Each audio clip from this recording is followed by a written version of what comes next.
Please welcome to the stage Lauren Bard.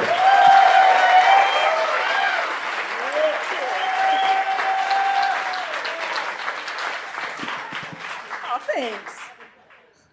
Okay, so you guys are awesome because you got off your couch on a Monday night, and that's great. Thank you so much. So something I wanted to share with you is I'm coming up on a kind of a personal milestone really soon here.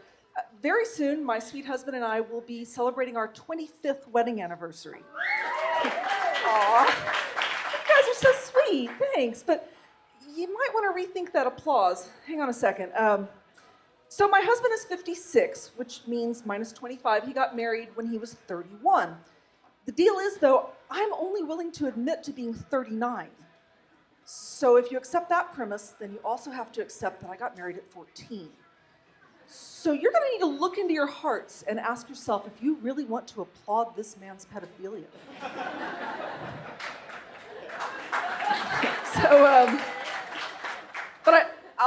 I'll tell you exactly how old I am. I am exactly old enough to be really good at Facebook and completely incapable of figuring out Twitter. And I'm definitely old enough to know better than to waste a whole lot of my time watching random guys jerking off on chat roulette. I mean, I know better. So when I got married way back in the 80s, there was no such thing as Match.com. That wasn't happening yet. And I'm glad I did it the old-fashioned way, but dude, that kind of looks like fun.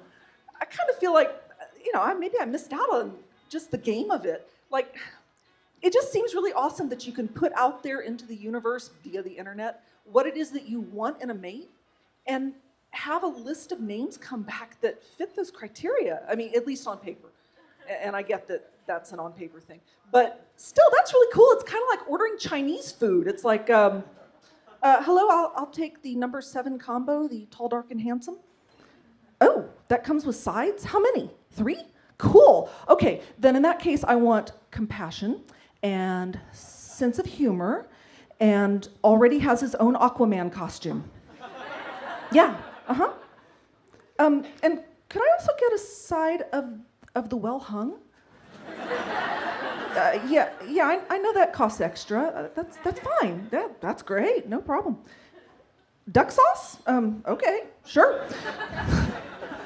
So, I don't think that we've properly explored all the uses that the internet has in the realm of like relationship matching, because there are other important relationships in a woman's life besides the romantic one. Take, for instance, the straight girl, gay best friend relationship. That's a biggie. And those guys are hard to find because, all the good ones are either married or straight. Yeah. So I think that we should start a website and we will call it findafag.com. Yeah. And I'm not sure if that's a joke or a business pitch, but I thought of it first, so okay. Yeah, so it's been a long marriage, but it's been a faithful marriage. No affairs that I know of. And I have to say, though, if I'm being really honest, that the main reason I haven't had an affair is because I'm pretty darn sure that starting an affair would probably involve a bikini wax. And I just can't be bothered. Actually, I really don't understand this modern jihad on the pubes.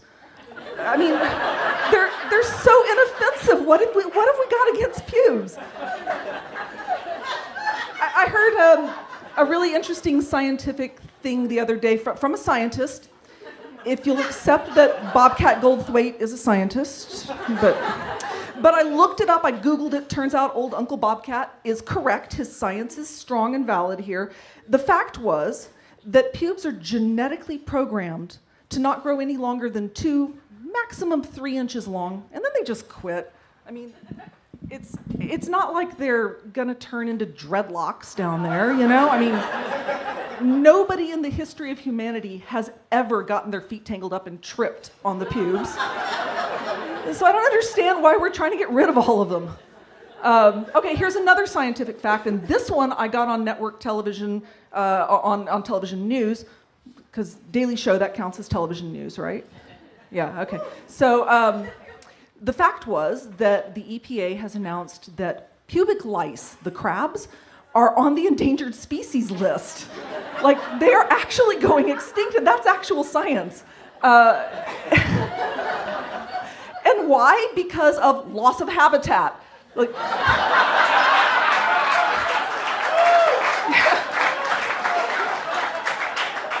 seriously, it's a deforestation problem. I'm scared at this point. I'm gonna wake up some morning and find a sign plastered here by the EPA that says wildlife sanctuary. Oh crap. Damn it. Oh man.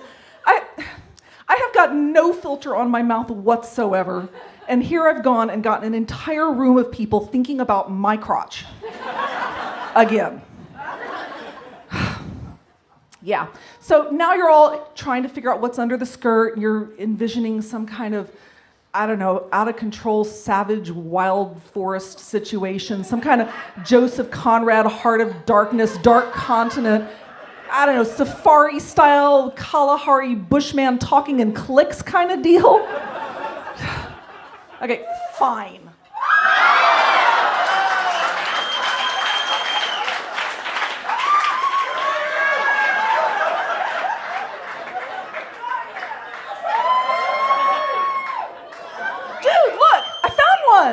The endangered North American pubic louse. Cool. Wait, he's trying to tell me something. What? Oh, really? Okay. He wants me to tell y'all something, so I'm going to translate for you. What he's saying is,